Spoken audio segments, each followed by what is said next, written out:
तब ना तो ट्यूबलाइट थी न बिजली। जब टेस्ला के पापा ने देखा कि बेटा रात भर मोमबत्ती जलाकर पढ़ता है, तो उन्होंने वो मोमबत्तियां भी छीन ली ताकि बेटा मजबूर होकर सो जाए।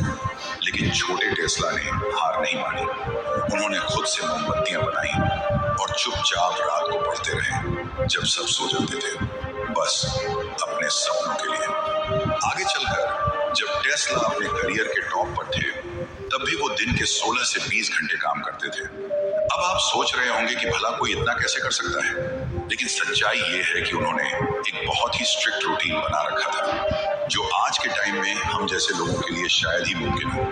लेकिन आपको 10 से 15 घंटे पढ़ाई करनी है ना, तो चलो मैं आपको एक ऐसा सिंपल और प्रैक्टिकल तरीका बताता हूँ जिससे आप ज्यादा पढ़ पाओगे, टाइम पर सिलेबस खत्म कर पाओगे और याद भी रख पाओगे। ध्यान देना, मैं यहाँ कोई ट्रिक या जादू नहीं बताने वाला, बस रियल स्टेप्स जो अगर आपने फॉलो कर लिए तो बाकी सारी चीजें अपने आप हो जाएंगी। और हाँ, ये 10 मिनट का वीडियो आपके कई दिन और हफ्तों की मेहनत बचा सकता है। तो पेपर पेन लेकर बैठ जाओ, क्योंकि अब शुरू करते हैं स्टेप नंबर 1 से। तो सबसे पहला स्टेप है प्लान बनाओ। अब देखो, कोई भी इंसान ऐसे ही रोज 15 घंटे नहीं पढ़ सकता जब तक कि उसके पास पहले से कोई क्लियर प्लान हो। मैं आपको एक बंदे की बात बताता हूँ जिसने बिना किसी कोचिंग, बिना कोई पुरानी तैयारी के सिर्फ 2 महीने में सीए का एग्जाम क्रैक कर दिया, क्योंकि उसके पास एक ठोस प्लान था। तो आपको भी परफेक्ट नहीं, लेकिन मोटा मोटी एक रूटीन बना लेना है। अब आपको उतना ही पढ़ना है ऐसा जरूरी नहीं, लेकिन अपने हिसाब से घंटे तय करो, क्योंकि बिना प्लान के दिमाग बार बार भटकेगा और फिर आप वही सोचते रहोगे कि आज क्या पढ़ूं, कहां से शुरू करूं। जबकि अगर रात में ही सब लिख लिया कि कल क्या पढ़ना है, किस टाइम पर पढ़ना है, तो अगली सुबह दिमाग खाली रहेगा और काम शुरू करने में टाइम नहीं लगेगा। अब आते हैं स्टेप नंबर 2 पर, मोटिवेशन। देखो, बिना मोटिवेशन के कोई भी लंबा नहीं टिकता। शुरुआत में तो लगता है कि हाँ, मैं बहुत मेहनत करूंगा, लेकिन कुछ दिन बाद वही जोश ठंडा पड़ जाता है। तो सवाल ये है, उस मोटिवेशन को जिंदा कैसे रखें? सबसे पहले अपना व्हाई क्लियर करो। आप ऐसा क्यों करना चाहते हो? इसका जवाब अगर आपके पास साफ साफ है, तो जब भी थक जाओगे या गिरोगे, वही वजह आपको दोबारा उठाएगी। अब सोचो, अगर तुम वही इंसान बन गए जो तुम सोचते हो, मतलब तुम्हारा सपना सच हो जाए, वो मार्क्स, वो कॉलेज, वो लाइफ सब मिल जाए, कैसा लगेगा? यही चीज हर रोज थोड़ी देर के लिए आंखें बंद करके सोचो, फील करो।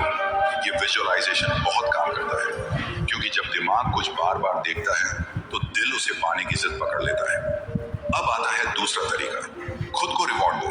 मतलब 1 से 1.5 घंटे अच्छे से पढ़ लिया, तो ब्रेक में अपने लिए कुछ अच्छा करो, थोड़ा मनपसंद खा लो, टहल लो या फिर बस रिलैक्स कर लो। इससे दिमाग को लगेगा कि मेहनत करने पर कुछ अच्छा भी मिलता है।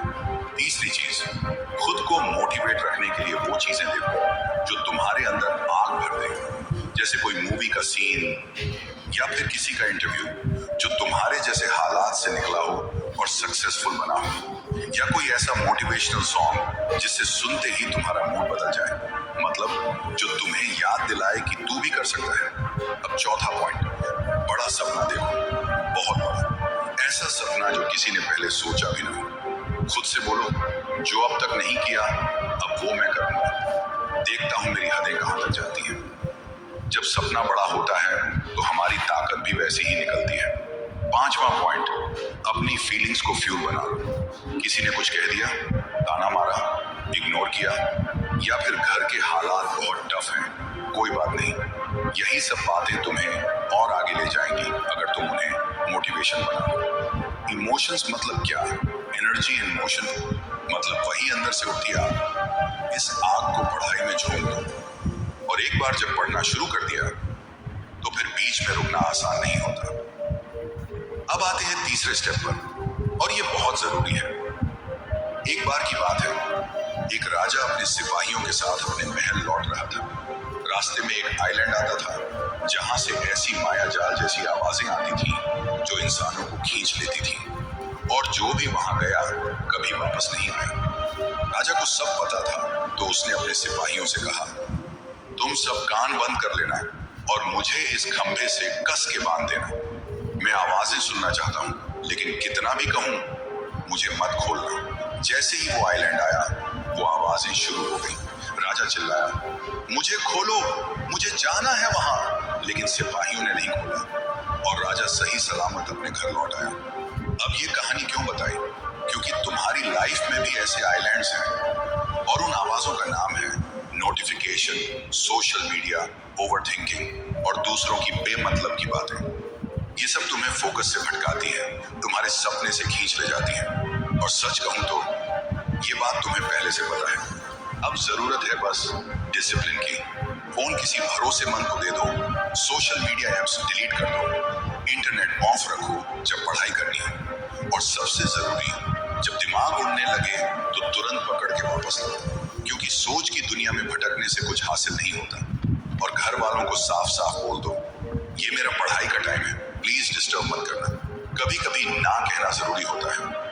लोग बुरा मानेंगे, दूर हो सकते हैं, पर याद रखना, जो लोग आज तुम्हारा वक्त और एनर्जी खा रहे हैं, वही कल जब तुम कुछ बनोगे बोलेंगे, हम तो शुरू से साथ थे। सीधा और साफ मना करना सीखो। आज के टाइम पास को ना कहोगे, तभी कल की सक्सेस को हाँ कह पाओगे। स्टेप नंबर 4, अपनी पढ़ाई की जगह फिक्स करो। मतलब आज किचन में पढ़ रहे हो, कल बेड पे, फिर कभी सोफे पे। ऐसे दिमाग को कभी नहीं समझ आएगा कि असल काम कब करना है।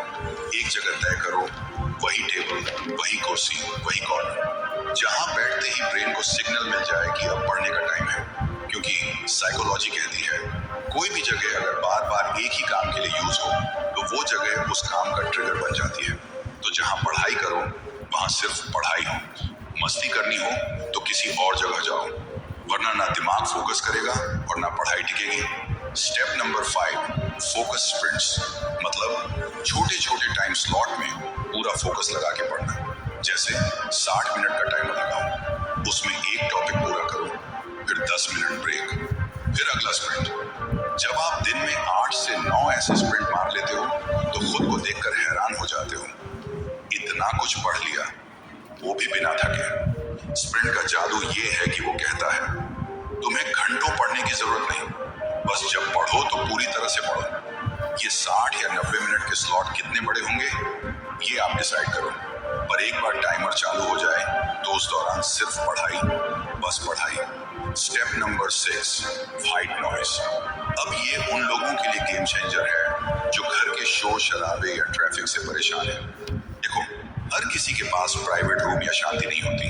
कभी टीवी की आवाज, कभी किचन का शोर, कभी लोग इधर उधर बोलते रहते हैं। तो ऐसे में अपने ईयरफोन्स लगाओ और YouTube पे white noise for studying search करो। उसे ऑन करो और पढ़ाई शुरू कर दो। ये आवाज बाहर की सारी डिस्टर्बेंस को काट देगी और तुम्हारा ध्यान एकदम गहराई में ले जाएगी। आखिरी पॉइंट, एक्टिव और पैसिव पढ़ाई का फर्क समझो। पैसिव तब होता है जब तुम बस ऊपर ऊपर से पढ़ रहे हो, जैसे कोई आसान टॉपिक या सिर्फ रिवीजन, दिमाग नहीं लगा, एनर्जी नहीं दी। एक्टिव पढ़ाई होती है जब तुम पूरी तरह से उस सब्जेक्ट में डूब जाओ, समझने की कोशिश करो, नोट्स बनाओ, खुद से लिखो, खुद को समझाओ। और जब पढ़ाई में एक्टिव इन्वॉल्वमेंट होता है, तभी सीखना आसान होता है, टिकता भी है। अब मान लो आपको मैथ्स पढ़नी है, न्यूमेरिकल्स, डेरिवेशन वगैरह, तो एक सेशन रखो पैसिव, मतलब बस पढ़ लेना, और दूसरा सेशन रखो एक्टिव, जहां खुद से सॉल्व कर रहे हो, समझ रहे हो, दिमाग लगा रहे हो। मान लो 1 घंटा सोशल साइंस या इंग्लिश पढ़ ली, थोड़ा लाइट सब्जेक्ट, तो अगला सेशन रखो मैथ्स का, जहां पूरी तरह से दिमाग लगे। या फिर अगर एक ही सब्जेक्ट पढ़ना है, तो एक बार एक्टिवली पढ़ो, और फिर जब बोर हो जाओ तो उस टॉपिक का पैसिव रिवीजन कर लो, चलते फिरते, बिस्तर पर लेटे हुए, या बस खुद से दोहराते हुए। इस तरह ऑन ऑफ करते रहोगे तो थकावट भी नहीं होगी और मजा भी आएगा। अब बात आती है खुशी से पढ़ने की। कई लोग कहते हैं, यार जबरदस्ती पढ़ना पड़ता है, मन नहीं लगता। लेकिन मन से पढ़ाई तब होगी जब इन 3 चीजों का ध्यान रखोगे। नंबर 1, डरना नहीं है।